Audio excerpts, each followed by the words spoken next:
इतना कुछ देता है कि झपकियां भी बोझ लगती है। पापा क्यों ना टर्नर रोड से चले? कौन कहता है किस्मत नहीं बदल पाता। Get out! बॉल नहीं मिलेगा। औकात है तो दूसरी खरीद के लाओ। सुरेंद्र तू? अरे इधर से गुजर रहे थे, तुम दिखाई दे गए, सोचा मिलते जाएं। अच्छा, बहुत बड़े हो गए हो तुम लोग। अच्छा अब देर हो रही है, फिर कभी मिलेंगे। जो लोग अक्लमंदी से कमाते हैं किस्मत को ठेंगा दिखाते हैं। सीएनबीसी आवाज उन्हीं का चैनल है। सीएनबीसी आवाज, वक्त से पहले, किस्मत से ज्यादा।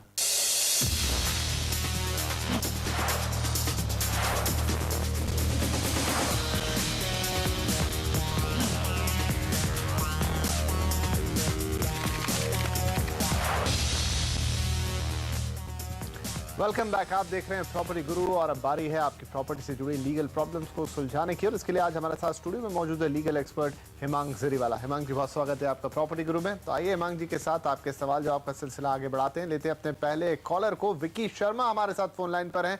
विकी, पूछिए अपना सवाल। जी हाँ, हिंदी में या इंग्लिश में? जी हिंदी में।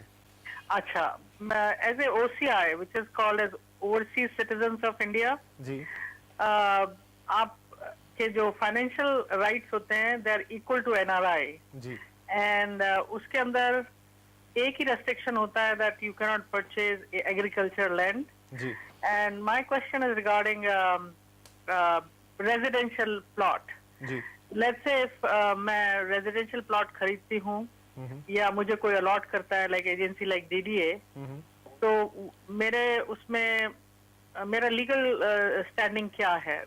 मैं उसको खरीद सकती हूँ या उसमें कोई प्रॉब्लम है या बिल्कुल, कुछ जरूर लाइट डालेंगे प्लीज। जरूर हम आपकी मदद करेंगे। हिमांग जी, क्या सलाह होगी इनके लिए? जी, विकी जी को यही ध्यान रखना है कि बेसिकली जो भी DDA रेसिडेंशियल प्लॉट जो दे रही है, वो जो प्लॉट है वो बेसिकली हाउसिंग सोसाइटी तहत का जो प्लॉट होता है, तो Vicky ji as an OCI और NRI खरीद सकती है। पर एग्रीकल्चरल लैंड या agricultural land converted into a farm house, that is restricted for NRIs, OCIs, all those people. तो ये जो खरीदना चाहती है रेसिडेंशियल प्लॉट, जहां प्लॉट की बात है, तो इनको यही ध्यान रखना है कि वो हाउसिंग स्कीम के अंदर का प्लॉट हो, तो वो बेशक खरीद सकती है। राइट, आगे बढ़ते हैं। हमारे अगले कॉलर हैं संजीव गोस्की जी, पुणे से कॉल किया। संजीव, पूछिए अपना सवाल। नमस्कार सर। नमस्कार। मेरा सवाल ये था, मेरी बिल्डिंग अंडर कंस्ट्रक्शन जब थी तब बिल्डर से बातचीत हुई थी कि वो मेरे फ्लैट के नीचे का पार्किंग एरिया मुझे अलॉट करेगा जी।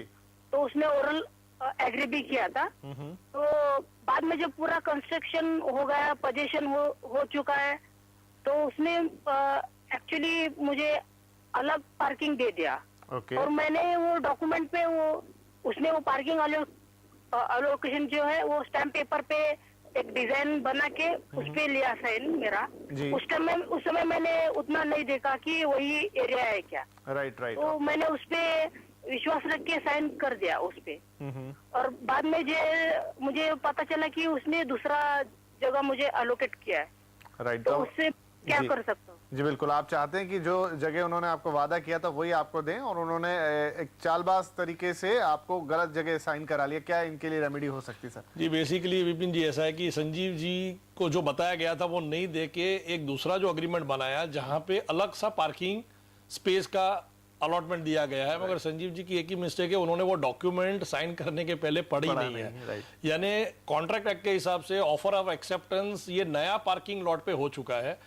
एक चीज संजीव जी के बेनिफिट में एक ये है कि सुप्रीम कोर्ट ने हाल ही में थोड़े टाइम पहले एक जजमेंट दिया है कि कोई भी बिल्डर जी जो ओपन टू स्काई है, जहां पे FSI का कहीं पे यूटिलाइजेशन नहीं है, तो वो चीज बिल्डर बेच नहीं सकता है।